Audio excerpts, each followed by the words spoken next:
பாக்கியலட்சுமி அடுத்து என்ன நடக்க போகுது? இங்கே பாக்கியா ஈஸ்வரி சொல்ல தான் கேட்டு எனக்கான அமைதியாக இருக்காங்க. ஈஸ்வரி ஒன்று, என்ன பாக்கியா நான் பாட்டு சொல்லிகிட்டு இருக்கேன், நீ பாட்டுக்கு எனக்கான இருக்க. அப்போது என்னுடைய புலம்பலுக்கு கூட இந்த வீட்டில் மரியாதை இல்லையா? வர வர பாக்கியா நீ நான் சொல்கிற எதையுமே கேட்க மாட்டேற. வாய் எய்த்து பேசுறத தவிர மற்றபடி நான் என்ன சொல்லணுன்றத புரிஞ்சிக்கவே மாட்டேற. ஏன் பாக்கியா அப்படி மாறிட்ட? உனக்கு என்ன தான் பாக்கியா ஆச்சு அப்படின்னு ஈஸ்வரி கேட்க, இங்கே பாருங்க அத்தை, நீங்கள் சொல்கிற எல்லாத்தையும் என்னால் கேட்க முடியாது அத்தை. புருஷ மாநாட்டுக்குள்ளே 1000 பிரச்சனை இருக்கும். நீங்கள் ஏன் அதில் ஊடால பூந்து தேவையில்லாத பிரச்சனையை உண்டு பண்ணுறீங்க? உங்களை பொறுத்த வரைக்கும் வயசாகிடுச்சில்ல. ராதிகா சொல்கிற மாதிரி அமைதியாக வீட்டில் இருந்தோமா சாப்பிட்டோமான்னு இருங்க அத்தை.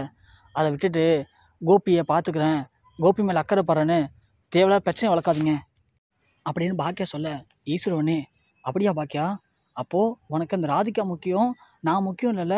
சரி பாக்கியா, பரவாயில்ல இருக்கட்டும் அப்படின்னு ஈஸ்வரி அமைதியாக படுத்துக்கிறாங்க சோஃபாவிலேயே. பாக்கியா ஒன்று, இவங்க வேற சின்ன குழந்தை மாதிரி வர வர அடம் பிடிச்சிட்ருக்காங்க, என்ன தான் பண்ணுறது ஒன்றுமே புரியலையே அப்படின்னு ராதிகாவை பார்த்து பேசலான்னு சொல்லி பாக்கியா மேலே போகிறாங்க. அங்கே பார்த்தா இங்கே இனியா கிளம்பிட்டு இருக்கதை பாக்கியா பார்க்குறாங்க.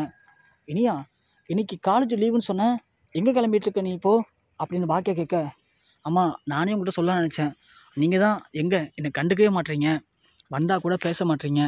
அந்த மயோ தான் உங்களுக்கு முக்கியமாக போயிட்டா, மயோட்ட பேசுகிறீங்க தவிர என்கிட்ட எங்கே பேசுகிறீங்க? அதான் உங்கள்கிட்ட போகும்போது சொல்லிக்கலாம்னு நினச்சேன்.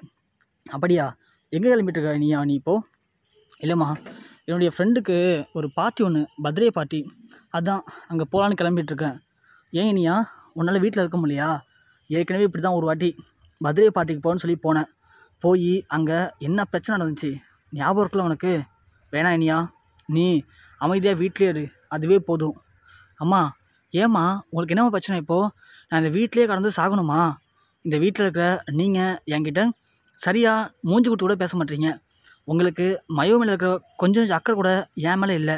அதே மாதிரி டேடியும் இப்போது ஆகுனா மயோ கிட்ட தான் கொஞ்சம் பேசுகிறாரு, என்கிட்ட பேசவே மாட்டுறாரு. அதை கேட்க போனால் நீங்கள் என்னையே திட்டுறீங்க, கேட்டால் மயவும் அவருடைய புள்ளதான்னு சொல்கிறீங்க. இப்படி பிடிக்காத ஒரு வீட்டில் அம்மாவும் அப்பாவும் என் மேலே கொஞ்சம் கூட அன்பு அக்கறை இல்லாமல் இருக்கீங்க. அப்படி இருக்கும்போது என்னால் இந்த ஒரு சின்ன சந்தோஷத்தை கூட அனுபவிக்க முடியாதா? அப்போ நான் என்னம்மா, நான் என்ன தான் நினச்சிட்ருக்கீங்க நீங்கள்? நான் இப்படி தான் இருக்கணுமா அப்படின்னு இனியா உடனே புலம்ப ஆரம்பிக்கிறாங்க. உடனே பாக்கியா சொல்கிறாங்க, இனியா நீ யோசிக்கிறது பேசுகிறது எல்லாமே தப்பாக இருக்குது, நீ தான் தப்பாக புரிஞ்சிட்ருக்க. 1000 பேர் வந்தாலும் நீ என் பொண்ணு, உன் மேலே எனக்கு அக்கறை இல்லாமல் இருக்குமா இனியா? ஏன் இப்படி புரிஞ்சுக்காமல் பேசுகிற? இல்லைம்மா, நீங்கள் பேசுறதெல்லாம் கேட்கறது நல்லா இருக்குமா, ஆனால் பார்க்கும்போது என்னுடைய கஷ்டம் எனக்கு மட்டும் தான் புரியும், உங்கள்கிட்ட நான் சொல்லி புரிய வைக்க முடியாதுமா. நான் கிளம்புறேன் முதல்ல அப்படின்னு சொல்லி இனியா கிளம்ப ரெடியாக வராங்க. உடனே கரெக்டாக அப்படின்னு பார்த்து கோபி வந்துடுறாரு. பாக்கியா இங்கே இனியாவை போகக்கூடாதுன்னு தடுக்கிறாங்க. அப்போ கோபி வந்து பார்த்துட்டு, என்னாச்சுமா இனியா, எங்கே கிளம்பிட்டா நீனு அப்படின்னு கேட்க, இல்லை டாடி, ஒரு பர்த்டே ஃபங்க்ஷன் இருக்குது, அதான் அங்கே போகிறேன். சரி இனியாம்மா, கேஷ் எதுவும் வேணுமா? கிஃப்ட்லாம் வாங்கிட்டியா? பார்த்தீங்களா டாடி, இதை தான் நீங்கள் என்கிட்ட சரியாக பேசாமல் இருந்தாலும் எவ்வளோ அன்பாக அக்கறையாக என்ன வேணும்னு கேட்குறீங்க. ஆனால் அம்மாவை பாருங்கள், போகக்கூடாது, நீ வீட்டில் தான் இருக்கணும், நீ இங்கே தான் இருக்கணும்னு சொல்லி என்னை அடக்கி ரூமுக்குள்ளேயே வைக்க தான் நினைக்கிறாங்க தவிர வெளியே அனுப்பவே மாட்டாங்க டாடி. ஏன் டாடி இப்படி இருக்காங்க? நீங்களும் சரியாக இப்போ என்கிட்ட பேச மாட்டீங்க, ஆகுனா அந்த ரூம்லேயே போய் உட்காந்துக்கிறீங்க, ரூமை விட்டு வெளியே வரவே மாட்டீங்க. உங்களுக்கு மயோ தான் முக்கியமாக போயிடுச்சு, நான் முக்கியம் இல்லைல்ல டாடி. இனியாம்மா ஏம்மா இப்போல்லாம் பேசுகிற? அதெல்லாம் ஒன்றும் இல்லைம்மா, நீ தாராளமாக போயிட்டு வா, நான் பார்த்துக்கிறேன் அப்படின்னு சொல்ல, பாக்கியா ஒன்று, இங்கே பாருங்கள் கோபி, இதில் நீங்கள் தலையிடாதீங்க.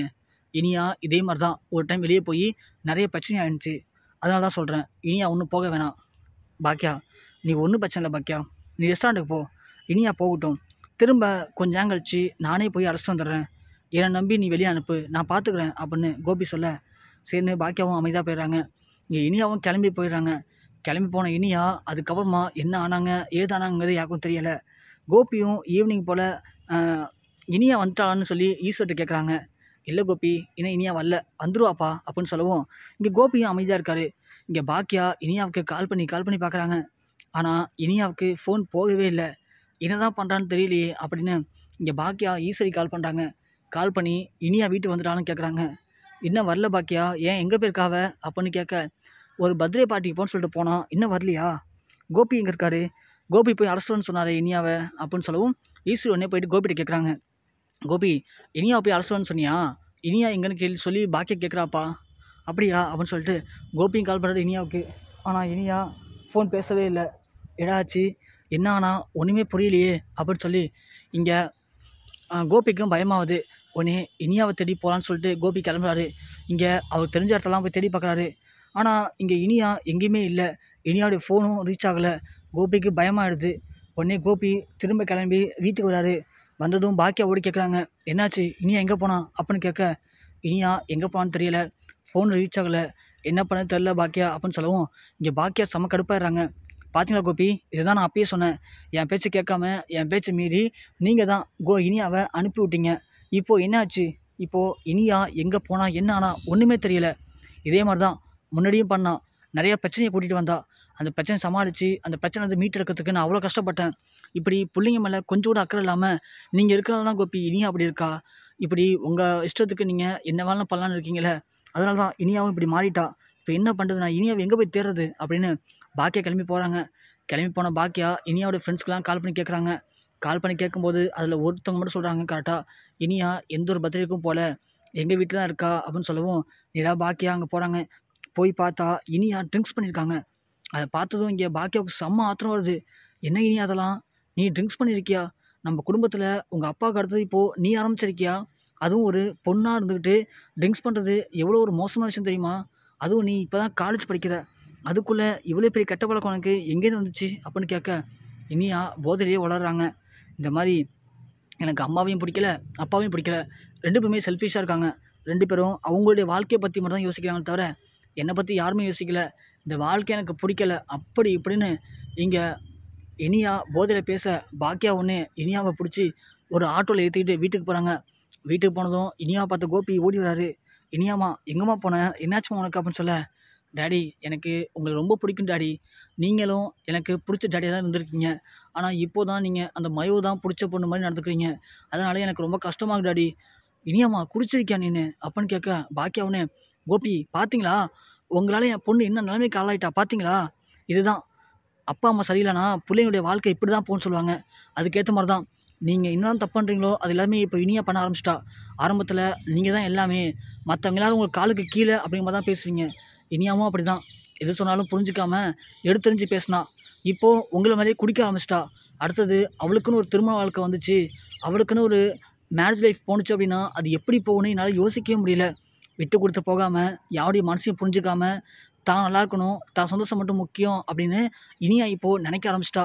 இப்படி நினச்சா கண்டிப்பாக அவள் உங்களை மாதிரி தான் போய் முடியும்னு நினைக்கிறேன். ஆக மொத்தத்தில் நீங்கள் கெட்டு போகிறது மட்டும் இல்லாமல் இப்போது என் பொண்ணோட வாழ்க்கையும் கெட்டடிச்சிட்டிங்கல்ல, இப்போ சந்தோஷமாக கோபி உங்களுக்கு அப்படின்னு பாக்கியா கேட்க, இங்கே ஒவ்வொரு கேள்வியும் கோபிக்கு அப்படியே நெஞ்சில் முள்ளு தச்ச மாதிரி இருக்குது. கோபி மனதளவில் ரொம்ப பாதிக்கப்பட்டு ரொம்ப ஸ்ட்ரெஸ் வராரு. இனியா குடித்ததுக்கு காரணம் நாம தான், இனியா இந்த அளவுக்கு கெட்டு போனதுக்கு காரணம் நாம தான். யார் என்ன சொன்னாலும் நாம் கரெக்டாக இருந்திருக்கணும். நாம் இப்படி நம்ம விருப்பத்துக்கு இவ்வளோ பெரிய குழந்தைங்க இருக்கும்போது இப்படியாப்பட்ட காரியம்லாம் பண்ணது தான் நம்ம குழந்தைங்களுடைய லைஃப்பை பாதிச்சிருச்சு, நாம் பெரிய தப்பு பண்ணிட்டோம் அப்படின்னு கோபி தனக்குள்ளே போட்டு ரொம்ப யோசிக்கிறாரு. யோசித்து ஸ்ட்ரெஸ் அதிகமாகி திரும்ப அவளுக்கு நெஞ்சு வலி வந்து நெஞ்சை கையில் பிடிச்சிட்டு அப்படியே மயங்கி கீழே விழுவாரு. அதை பார்த்த ஒட்டுமொத்த குடும்பமும் ரொம்பவுமே அதிர்ச்சி அடைகிறாங்க. ஈஸ்வரி கத்திக்கிட்டு ஓடுறாங்க. கோபி என்னாச்சுப்பா உனக்கு, என்னாச்சுப்பா ஏஞ்சிரிப்பா அப்படின்னு சொல்ல, ராதிகாவும் கோபி என்னாச்சுங்க உங்களுக்கு அப்படின்னு கத்திட்டு ஓடுறாங்க. உடனே செலியன் போய் ஒரு காரை பிடிச்சிட்டு வராரு.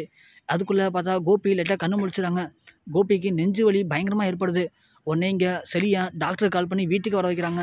வந்து பார்த்தா இங்கே கோபிக்கு மனசளவில் நிறைய பாதிப்பு, ஸ்ட்ரெஸ் அதிகமாக தான் நெஞ்சு வலி வந்திருக்கு அப்படின்னு டாக்டர் சொல்லவும், இங்கே இருக்க எல்லாருமே அப்படியே துடிச்சு போகிறாங்க. ஆனால் இனியா எதுவுமே தெரியாமல் போதையில் அங்கே சோஃபாலேயே படுத்துக்கிட்டு அவங்க பாட்டுக்கு புலம்பிக்கிட்டே இருக்காங்க.